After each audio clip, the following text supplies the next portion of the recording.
Hi, everybody. Jay Privman, the national correspondent with Daily Racing Form, with a very special guest, Hall of Fame jockey Julie Krone, on the 25th anniversary of her historic victory in the Belmont Stakes aboard Colonial Affair. And Julie, we're doing this in the winner's circle at Belmont Park. So I think the most obvious question to ask you is, what did it feel like riding into this spot after winning the Belmont Stakes on Colonial Affair? I was just glancing down there just now, and I can even hear his feet clomping on the rubber, and everybody smiles, and it's so fun because when you're up on horseback, it's so fun to look down on everyone and look up at the gigantic, beautiful grandstand. It's just everything about the day was so special, and it is really a wonderful memory to be back in the winner's circle, that's for sure. Do you remember what the crowd reaction was like as you came down Victory Lane here and they were making the announcement over the public address system, the Colonial Affair with Julie Krone? Do you remember all that? Yes, I do. And it was funny because it was kind of like a rainy day, but I really didn't notice the rain. So, because everybody was so jubilant and you're caught up in the joy, and then suddenly it's like, what rain? It looks like a beautiful sunny day. And in fact, Don Little Sr. was up on the podium, and I even remember him saying, I don't see any rain. It's beautiful and sunny to us too. The reason that win was historic was because you, at that time, were the only, and still are, the only female jockey to win a Triple Crown race. Did that mean something at that point to you? And what does it mean now, a quarter century later? I think that's kind of interesting because my thoughts always change on that. And sometimes I have a real egotistical, funny attitude, I'm the only girl that's ever done that. And other times I'm like, what is going on? Why can't we get some athletes out here anymore? Right. And what do we do to get these people, new jockeys in that are girls and stuff? Because when I was riding, I think the percentage was actually 25%. And then Jay Hovde, my husband, who did a Daily Racing Form story the other day, I know him. He found out that it was actually, I think, 9% now almost. Right. The female jockeys. So maybe a little kind of ebb and flow a little bit. Being the only woman to win a Belmont is pretty cool. But I will honestly tell you, I think even if you brought any of a boy jockey in here and said how fun was it to win the Belmont, they would feel the same way. So it's not so much a gender thing for joy and to enjoy it, but it's definitely a cool thing to say that I'm the only girl jockey that has ever done it so far. So exactly, yeah. So far. Now, let's go back and talk a little bit more about Colonial Affair, who you rode to victory in that Belmont Stakes, but it's a horse that you had a very long-standing relationship with in the months even leading up to that race. How satisfying was it to have worked with him on a daily basis, right? With Scotty Schulhofer to get to that point. It was one of the highlights of my whole career.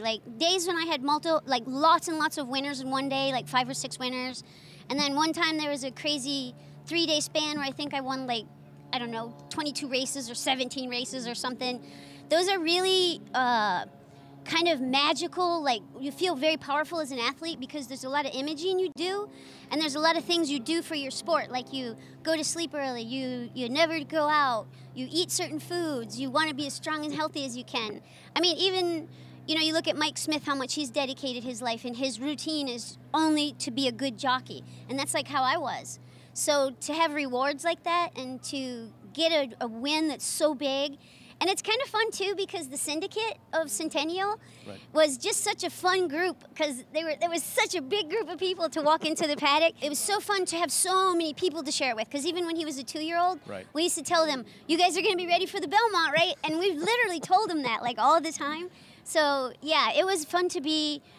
It was actually one of the first times I actually understood the whole exact system, that a horse has to compete in certain races or has to be on a certain time schedule and things like that. Right. So Scotty did a magnificent job making sure that he was 100% during that. Tell me your specific memories of Colonial Affair, what he was like, what he was like to ride, what he was like to train in the morning. Well, he was kind of funny because he was an exactly split personality horse. Right. He had this real bold side where, his neck would be arched and he'd stomp the ground and bite at you and stuff. But then if you were like, no, stop that, don't bite me, be nice, he'd be like, oh, now you hurt my feelings, and I'm going to run last. So then you were like, oh, my God, you kind of had to coddle him emotionally a little bit. Finesse him? Yeah, and finesse him. No, even more than that. You had to literally apologize and then make him feel big and strong again. You couldn't just be, nice all the time. You had to be really careful. Right. Because things could set him off emotionally where he would be just like, well, I don't even want to run now. So you had to kind of keep him happy, and I would scratch his neck and get him big and strong, and so he would feel like he could King Kong by the time he got in the gate. And then, so you're in the gate now for the Belmont Stakes. The race is unfolding. Tell me sort of what you were thinking as you get to the quarter pole and you realize you've got all this horse under you and you're about to go to the lead. I had so much horse. It was so fun. The whole race went like exactly as I planned. Like he comes out of the gate, and I said I want to save every bit of ground in the turn because I rode for the Glen Lane Tresvant people as an apprentice. So I learned that that's an important lesson. If you can save ground in one turn, it really does make a difference in the end. And since he was a come from behind horse or laid just off the pace horse, it didn't matter. But there was plenty of speed that day. And when I took him out at the half-mile pole, like you said, by the time I got to the quarter pole, he was literally pulling me, and I'm checking under my arm, waiting and waiting. And what a feeling to, like, you can hear the crowd. Like, it's funny when you're out on the racetrack and you're moving, like maybe there's some type of Doppler effect or something, but like you feel like you actually bust into the noise. Like when he was making the lead, the crowd just goes, whoa! But it hits you like a wave, you know, it hits you like you physically feel it hit you. So that was like, in my mind as an athlete and doing a sport, that feeling of busting through that noise of the crowd screaming and feeling the energy of everything and having him just keep reaching for the ground and pulling. And then I started to get a little nervous because I rode him really bad on the Peter Pan. And I let him make the lead too soon, and then he got beat, and probably that's why his odds were so high that day. And then he just kept running, and I just stayed really busy on him. When I stood up after the wire, I remember thinking, like, just literally like having 1 second of like, I can't believe that just happened. Like, I just can't believe this just happened. And it was really double for me because Steve Cawthon was one of the reasons I'm a jockey. And he was commentating the races that day, and what a special thing. He came down in the jockey's room afterwards, he gave me one of those little pats. And you have to imagine if you're sitting on a trunk when you're like a little kid, watching him win the Triple Crown, saying to your mom, I want to be a jockey like Steve Cawthon. To have everything come to fruition and then have him come down and congratulate me after the race, it's just like, it was the frosting and the cherry on top and everything. It was a really cool day. I mean, it sounds like it was literally a dream come true. It is a dream come true. There's not many people that you can run into that said, hey, what are your childhood dreams you had, you know, and like, did you get to live them? Well, I did, so yeah.